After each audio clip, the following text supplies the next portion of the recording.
Welcome to a new video in my home automation series, and today I'm reviewing another Sonoff product, and this is the Zigbee Mini or the Zigbee Mini.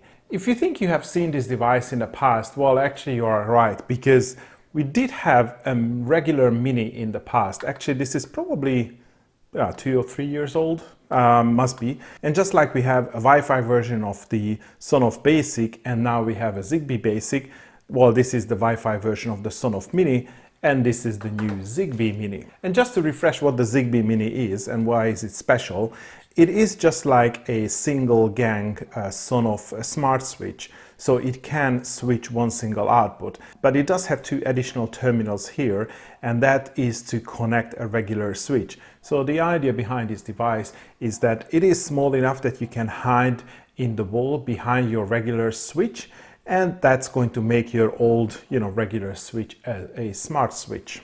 And now you have the option whether you want this functionality in a device which communicates over Wi-Fi, which is the regular Sonoff Mini, or one that operates over the Zigbee network.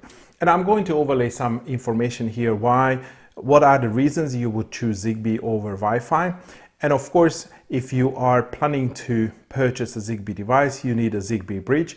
If you are unfamiliar with the Sonoff Zigbee bridge, I have done a separate video on that, which gives you an overview of how the Zigbee network works in this Sonoff ecosystem and how you set up your Zigbee bridge and how you add various devices to it.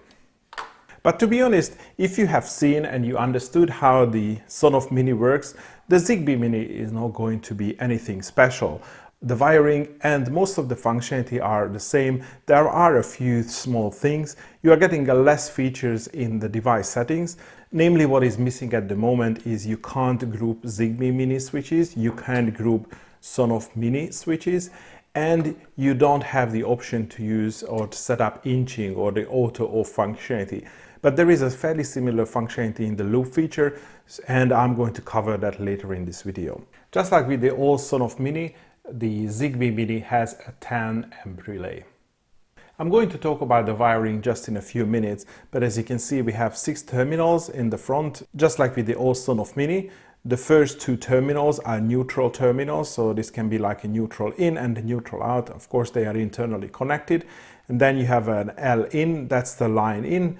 You have an L out, so that's the line out. So this is where your mains voltage, the live main voltage goes in, and this is where the switch voltage goes out. And you have the S1 and the S2 terminals, which should be connected together to a switch and not to be connected to either mains or the neutral. So that's very important. But again, this is how the old Sonoff Mini worked as well. We also have a reset button. There is a status LED behind these resets, and that's pretty much it. There are no other terminals or anything else on the device. There is not much to be said about the boxing. It comes in a really small box, just like with the Zigbee devices. It comes in an orange box, so that's how you can tell that it's Zigbee. You have this QC pass leaflet, and you have a short instruction manual which comes in multiple languages, and it talks about how you set up the device in the EV-Link application, how you configure some of the main features, and also how you wire it up. That I'm going to talk about in a few minutes. As you can see, I have the Zigbee Mini wired up already, so let me talk about the connections. So if you remember from a couple of minutes ago, so the first 2 connections are neutral. So this wire is my mains coming in. So the neutral is connected to the first terminal, and the phase of the incoming mains is connected to the third terminal. So this is marked as L-ins or as a live in. And then the bulb is connected to the second neutral connection, so that's the second terminal, and the L out, so the live out, so the second and the fourth terminal. And the last 2 terminals, which are gray, so this is the S1 and the S2 connection, which simply goes to the switch. And just like with the original Mini, these 2 connections should not be connected either to live or neutral. So they are only connected to the switch. So there is no, higher voltage going in these wires. I've applied power to the Zigbee Mini, and if I operate the switch or switch the switch, then it turns the lights on. And if I do it again, then it turns the lights off. And as you can see, this is like a regular type of switch, not the one which automatically returns to the original position. So you need like these type of regular switches. And of course, when you flick it to one side, it's going to be on and the other side is going to be off. And as you can see, I've already added the Zigbee Mini to my EV-Link application, which was simple enough because as soon as I power this up, then the Zigbee Mini was already in pairing mode. So I just found my Zigbee bridge and I said, you know, add new device, and it started searching for a new device, and in 20 seconds it had found my Zigbee Mini.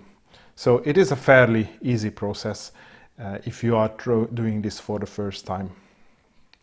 So let me go back again, please go back to my Zigbee Mini, and the user interface is just like any single gang switch. And if I operate the switch manually, then the user interface updates to mimic the state of the output as well.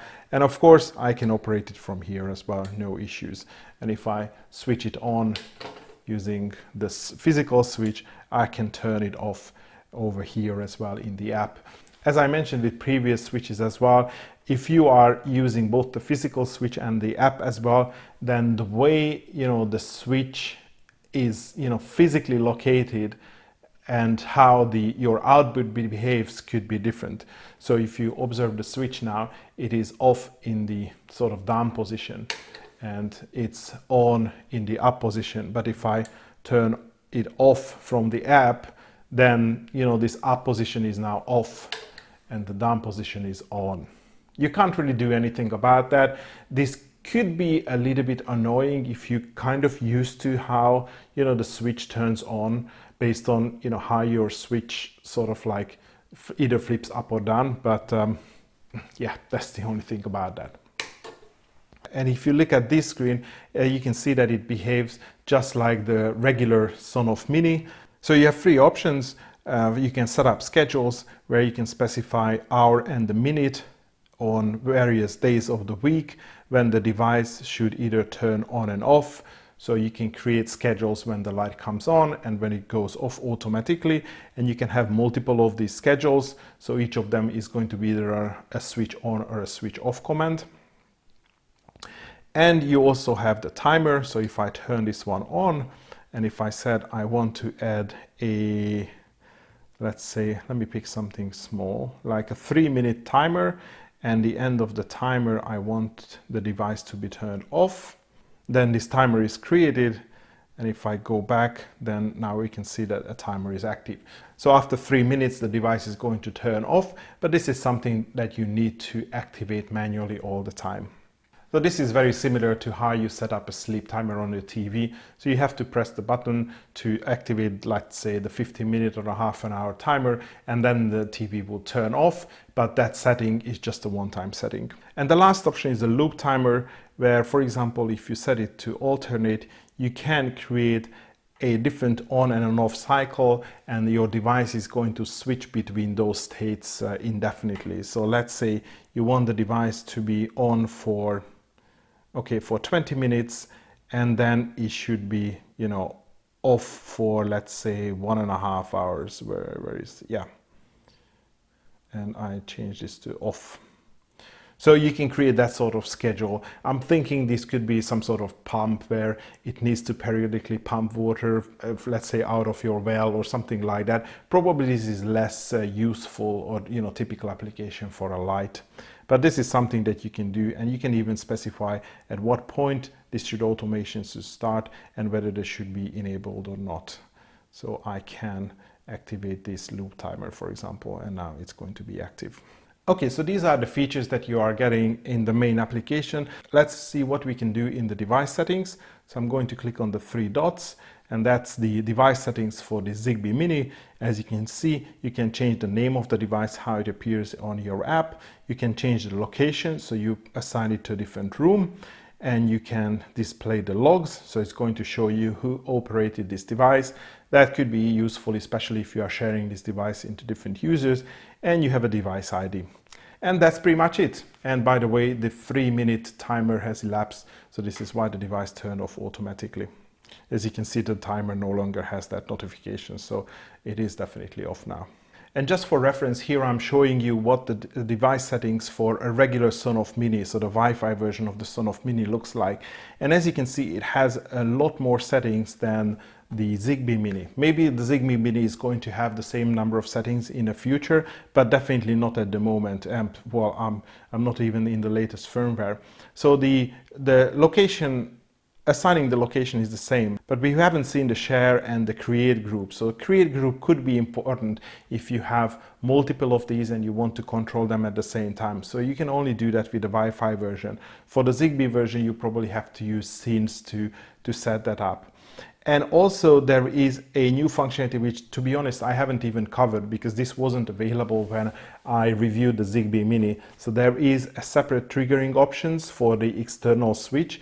But I think especially if you are making an old, regular light switch smart, I think the basic functionality is going to be good enough for you. So maybe we can skip that one. That's not that important. There is also a power on state. It could be useful in a couple of cases. For lights, if the device comes on as an off state when it receives power, I think that's fair. That's a good option. And for lights, you don't need the the on or the last state option. You can definitely live without it. The other option is, which we don't have, is the inching option. And I know many people really like the inching option. So this is again a built-in auto off function which executes all the time.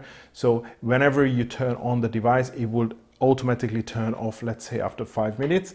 So that is not available in the Zigbee version. And I think the rest of it is. So keep these things in mind. And finally, let's see what options we have available in the scenes. I think it's going to be pretty standard, but let's look at it anyway. So I'm clicking on the scenes and I click on the new scene. And let's see what the Zigbee Mini offers in terms of triggers. So I click on Add Trigger, Smart Device, Zigbee Mini. And as you would expect, you can create a trigger whether the Zigbee Mini gets turned on or turned off. Of course, this means either gets turned on and off from the app or from the physical switch as well.